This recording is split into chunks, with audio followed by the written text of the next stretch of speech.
he descends with three brothers, Lakshman, Bharata, and Shatrughna. And these four brothers are expansions of the Chaturvyuha. The Chaturvyuha is Baladev, Pradyumna, Sankarshan, and Aniruddha. They're all expansions of Balaram in the spiritual world. So they also expand as these four brothers, and they descend together. So God can appear in more than one feature simultaneously. He can manifest more than one form at a time.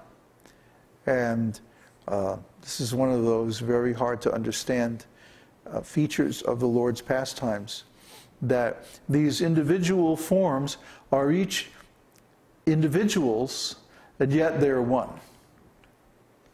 They're one and different at the same time. This is our philosophy. It's called Achintya Bheda Bheda Tattva. Tattva means truth, or actually an ontological state.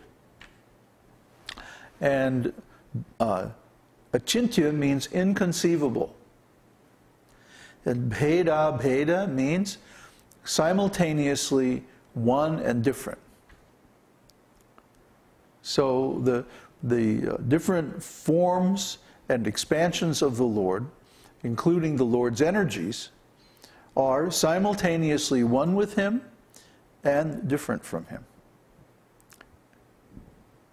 Who can understand? Only the devotees who understand with their hearts. Because the mind is not big enough to comprehend all these things. We just know that we love Kṛṣṇa.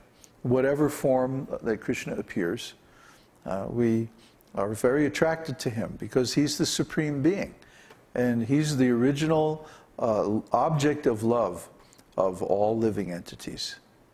So we don't bother too much with all of the philosophical details of who the Lord, how the Lord manifests and like that, although the advanced devotees actually know all these things. But in the beginning, the important thing is to develop the attitude of service toward the Lord and to dovetail all of our activities, all of our energies, all of our possessions and resources and so on in the Lord's service. And if we do that, then we'll automatically advance to the stage where we realize all these things. As stated in Bhagavad-gītā by the Lord himself, his birth, deeds, and activities are all transcendental. Similarly, the birth, deeds, and activities of the associates of the Lord are also transcendental. And as it is an offense to consider oneself to be Kṛṣṇa, so it is offensive to consider oneself to be Yashoda, Nanda, or any other associate of the Lord. We should always remember that they are transcendental. They are never conditioned souls. Sometimes you come across people who have a very shallow understanding and usually very shallow practice also of the scriptures. And they'll say, you know, they especially will say about their kids. Everybody like tries to say that, oh yeah, my kids are incarnations, you know. I mean, I got an email just the other day from this rascal that I had met at the Rainbow Gathering some years back. And he was trying to tell that, oh yes, my daughter is an incarnation of Durga. And my son is an incarnation of the sun god and all this nonsense. Well, you know, what are they doing taking birth in the family of a dope-smoking hippie who likes to hang out at rainbow gatherings? You know, if they were really those exalted personalities, they would take birth in a family of pure devotees, because those personalities are also pure devotees of the Lord. So how could they appear in your family? You think you're one with God. You're a Mayavadi, impersonalist, so no incarnation is going to take birth in your family. Get real. But we can understand that these eternal associates of the Lord are so elevated, so advanced, they can't take birth in the family of ordinary men. It's not possible. They have to enter this world by means of the garbhadhana samskara, which I've described many times. They don't enter simply by people, ordinary sexual intercourse. They only enter by taking birth in families of pure devotees who are performing the different processes of devotional service designed to bring in high-quality, advanced devotees into this world. So finally, it is described that Kṛṣṇa, the enemy of Kṛṣṇa, has 64 transcendental qualities, and all of the ever-liberated souls who accompany the Lord have the first 55 of those qualities without any doubt. Such devotees are related to the Supreme Personality of Godhead in any of 5 transcendental mellows, namely neutrality, servitorship, friendship, parenthood, and conjugal love. These relationships with the Lord are eternal, and therefore Nitya Siddha devotees do not have to strive to attain the perfectional stage by executing regulative devotional principles. They are eternally qualified to serve Kṛṣṇa.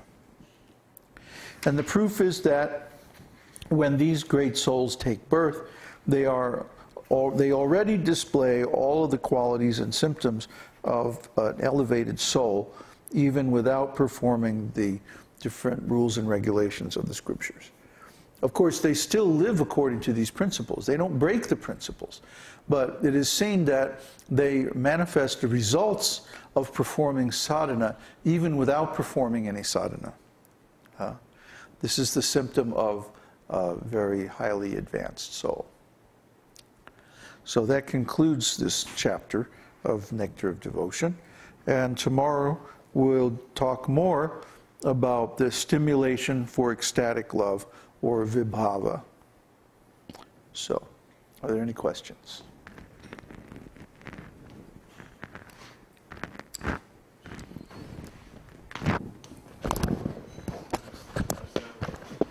Oh, good.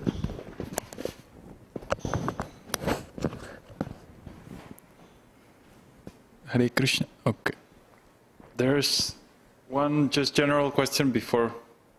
When the fire is passed around during arati, what is the exact process? Do we touch it with our right hand and then touch our forehead or top of the head? Yeah, like forehead, up here somewhere. The idea is, because the fire is offered to Kṛṣṇa, it becomes prasadam. In the arati ceremony, we see that all the 5 elements are offered to Kṛṣṇa. At first, we offer incense, which has the quality of scent. Scent is the quality of the element of earth. Then we offer camphor wick and ghee wicks, 5 ghee wicks. And of course, fire has the element of air, of fire, has the quality of light. And then the next thing we offer water.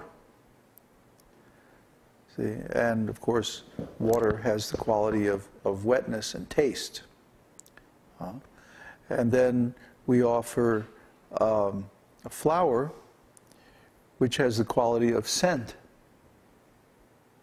And finally, we offer the fans, which have the element air, which has the quality of form, touch. See? So by offering these 5 sense objects, which have the five objects of the 5 senses, that way we affirm that the senses are to be used in the devotional service of Kṛṣṇa.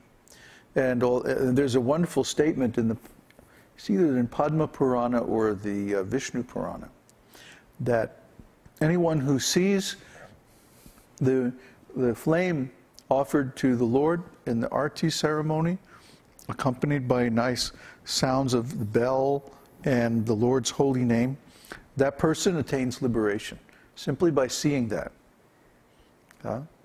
Just like there was a statement in the chapter we read tonight. Where was that quote? I want to make sure I get the quote right. That's why I'm looking it up.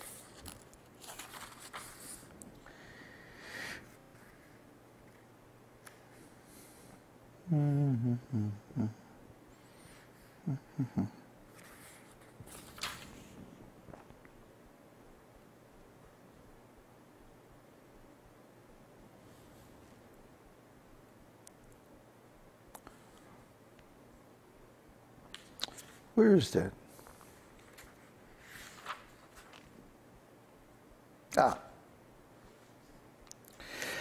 A person who has attained